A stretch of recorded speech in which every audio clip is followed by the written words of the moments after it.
اعوذ باللہ من الشیطان الرجیم، بسم اللہ الرحمن الرحیم۔ محترم سامعین، السلام علیکم۔ امام زمانہ علیہ السلام کے ظہور میں تاخیر کی بہت سی وجوہات میں سے ایک وجہ آپ کی زندگی کے لیے خطرات ہیں، اور دوسری وجہ آپ کے شیعوں کی چھان پھٹک ہے جو آپ کے ظہور میں رکاوٹ ہیں۔ اس حوالے سے آج ہم بے شمار روایات میں سے چند روایات آپ کی خدمت میں پیش کرنے کی سعادت حاصل کریں گے۔ کتاب غیبت طوسی کے مطابق علی بن رماب نے زرارہ سے روایت کی ہے، انہوں نے کہا کہ امام قائم علیہ السلام کے لیے ان کے ظہور سے قبل غیبت ہوگی۔ میں نے پوچھا کیوں؟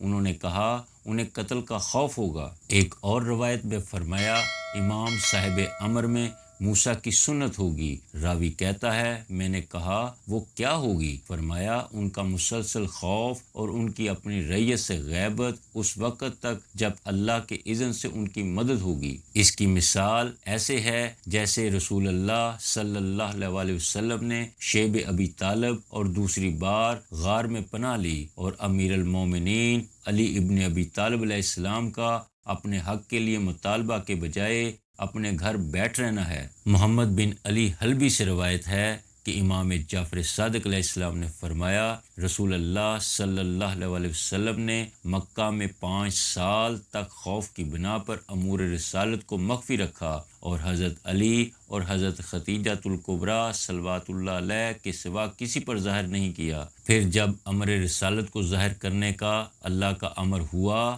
آپ کو جس کا حکم ملا ہے اس کا واشگاف الفاظ میں اعلان کریں، اور آپ نے امر رسالت کو ظاہر کر دیا۔ ابو خالد قابلی سے روایت ہے، ان کا بیان ہے کہ میں نے امام محمد باقر علیہ السلام سے عرض کیا کہ آپ امام قائم کا اسم بتائیے تاکہ ان کے نام سے ہم ان کو پہچان لیں۔ آپ نے فرمایا اے ابو خالد، تم نے ایسی بات پوچھی ہے کہ اگر بنی فاطمہ بھی انہیں نام سے پہچان لیں تو وہی ان کے ٹکڑے ٹکڑے کر دیں۔ زرارہ بن عین سے روایت ہے، کہا کہ میں نے امام جعفر صادق علیہ السلام سے سنا، آپ فرما رہے تھے کہ بلا شبہ امام زمانہ اپنے ظہور سے قبل غیبت اختیار کریں گے۔ میں نے عرض کیا یہ کیوں؟ آپ نے فرمایا وہ خائف ہوں گے، اور یہ فرما کر آپ نے اپنے ہاتھ سے اپنے شکم کی طرف اشارہ کیا۔ پھر فرمایا اے زرارہ وہ منتظر ہوگا، یہی وہ ہوگا جس کی ولادت میں لوگ شک کریں گے۔ ان میں سے کچھ کہیں گے کہ ان کے والد نے انتقال کیا اور کوئی جانشین نہیں چھوڑا، ان میں سے کچھ کہیں گے کہ وہ ابھی حمل سے ہیں، اور ان میں سے کچھ کہیں گے کہ وہ اپنے والد کی شہادت سے 2 سال پہلے پیدا ہوئے اور وہی امام منتظر ہیں۔ علاوہ ازیں ان کی غیبت سے اللہ شیعوں کا امتحان لے گا، چنانچہ اس کی وجہ سے اہل باطل شک میں مبتلا ہو جائیں گے۔ زرارہ کا بیان ہے کہ میں نے عرض کیا میں آپ پر قربان، اگر میں اس زمانہ غیبت کو پالوں تو مجھے کیا کرنا چاہیے؟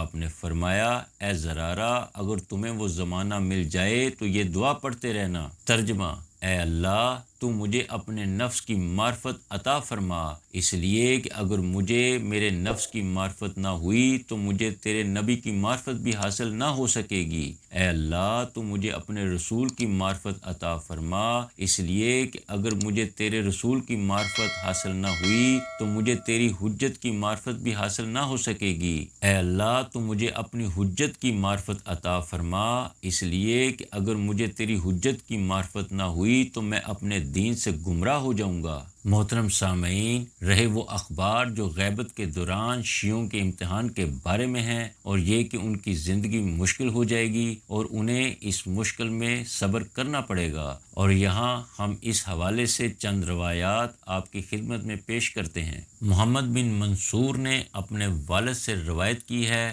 کہ امام جعفر صادق علیہ السلام کی مجلس میں ہماری ایک جماعت بیٹھی ہوئی تھی جو آپس میں محو گفتگو تھی کہ امام نے ہماری طرف توجہ فرمائی اور فرمانے لگے تم لوگ کن باتوں میں مشغول ہو؟ افسوس افسوس، خدا کی قسم جس طرح تمہاری نظریں ہیں وہ نہ ہوگا جب تک کہ تم کو چھان نہ لیا جائے، خدا کی قسم جس طرف تمہاری نگاہیں لگی ہوئی ہیں وہ نہ ہوگا جب تک کہ تم کو چھانٹ نہ لیا جائے، خدا کی قسم جس طرف تمہاری نظریں ہیں وہ نہ ہوگا جب تک کہ تم کو ہر طرف سے مایوس نہ کر دیا جائے، خدا کی قسم جس طرف تم دیکھ رہے ہو وہ اس وقت تک نہ ہوگا جب تک کہ جس کو شکی ہونا ہے وہ شکی نہ ہو جائے اور جس کو سعد ہونا ہے وہ سعد نہ ہو جائے۔ اسی طرح احمد بن محمد بن ابی نصر سے روایت ہے کہ امام ابو الحسن علیہ السلام نے فرمایا، خدا کی قسم یہ اس وقت تک نہ ہوگا جب تک کہ تم لوگوں کو اچھی طرح چھان پھٹک نہ لیا جائے گا اور جب تک تم میں سے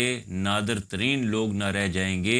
پھر آپ نے یہ آیت تلاوت فرمائی، کیا تم لوگوں نے یہ خیال کر رکھا ہے کہ یوں ہی چھوڑ دیے جاؤ گے، حالانکہ اللہ نے ابھی یہ بھی نہیں دیکھا ہے کہ تم میں سے کس نے جہاد کیا، اور جان لو کہ تم صبر کرنے والے ہو۔ مفضل بن عمر سے روایت ہے کہ میں نے حضرت امام جعفر صادق علیہ السلام سے سنا، آپ فرماتے تھے کہ اس بات کو مشتہر کرنے سے باز رہو، خدا کی قسم تمہارا امام برسوں تک غیبت میں رہے گا اور اتنی طویل مدت تک غائب رہے گا کہ لوگ کہنے لگیں گے کہ وہ مر گئے یا ہلاک ہو گئے یا کسی دوسری وادی میں چلے گئے۔ مومنین کی آنکھوں سے ان کے لیے آنسو جاری ہوں گے اور وہ ایسے تھپیڑے کھائیں گے جیسے کوئی کشتی سمندر میں تھپیڑے کھاتی ہے۔ اس دور میں بس وہی شخص ایمان سلامت رکھ سکے گا جس سے روز اول اللہ نے عہد میثاق لے لیا ہے اور اس کے دل پر ایمان نقش کر دیا ہے اور روح سے اس کی مدد کی ہے۔ ان کے ظہور کے وقت 12 پرچم لہراتے ہوں گے اور یہ پتہ بھی نہ چلے گا کہ حق کا پرچم کون سا ہے، لوگ اشتباہ میں پڑ جائیں گے۔ راوی کہتا ہے کہ یہ سن کر میں رونے لگا اور کہا ہم کیسے پہچانیں گے؟ آپ نے فرمایا اے ابا عبداللہ اس سورج کو دیکھتے ہو؟ میں نے کہا جی ہاں۔ آپ نے فرمایا خدا کی قسم ہمارا امر اس سورج سے بھی زیادہ واضح ہوگا۔ اسی طرح محمد بن سلم اور ابو بصیر سے روایت ہے کہ ہم نے امام جعفر صادق علیہ السلام سے سنا، آپ فرماتے تھے کہ یہ امر اس وقت تک ظاہر نہ ہوگا جب تک دنیا کی 2/3 آبادی نہ رہ جائے گی۔ ہم نے عرض کیا جب 2/3 ختم ہو جائے گی تو پھر باقی کیا بچے گا؟ آپ نے فرمایا کیا تم اس پر خوش نہیں ہو کہ وہ 1/3 جو باقی رہ جائے گی اس میں بس تم لوگ ہوگے۔ اسی طرح جابر جافی سے روایت ہے کہ میں نے امام محمد باقر علیہ السلام سے عرض کیا آپ حضرات کا دور فرج کب آئے گا؟ آپ نے فرمایا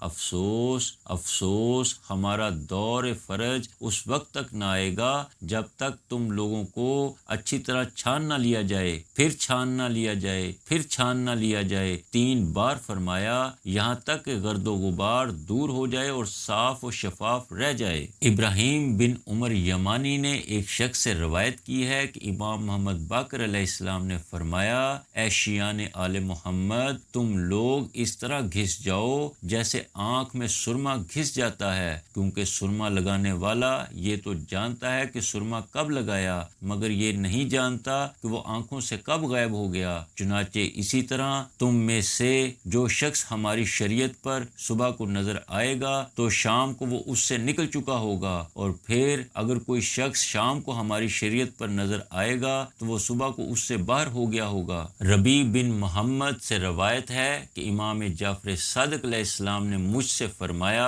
خدا کی قسم تم لوگ اس طرح توڑ دیے جاؤ گے جیسے شیشہ ٹوٹتا ہے، مگر شیشہ تو جوڑے جانے پر جڑ جاتا ہے، اور خدا کی قسم تم لوگ اس طرح توڑے جاؤ گے جیسے مٹی کا برتن ٹوٹتا ہے اور وہ کبھی جوڑنے پر جڑتا ہی نہیں ہے۔ خدا کی قسم تم لوگ رگڑے جاؤ گے، خدا کی قسم تم لوگ چھانے جاؤ گے جس طرح جھرنے میں گہوں سے دوسرے دانے چھانے جاتے ہیں۔ عبایہ بن ربیع اسدی سے روایت ہے کہ میں نے امیر المومنین علی ابن ابی طالب علیہ السلام سے سنا، آپ فرماتے تھے تمہارا اس وقت کیا حال ہوگا جب تم علم و ہدایت کے امام کے بغیر رہ جاؤ گے اور تم میں سے ہر ایک دوسرے سے برات و بیزاری کا اظہار کر رہا ہوگا۔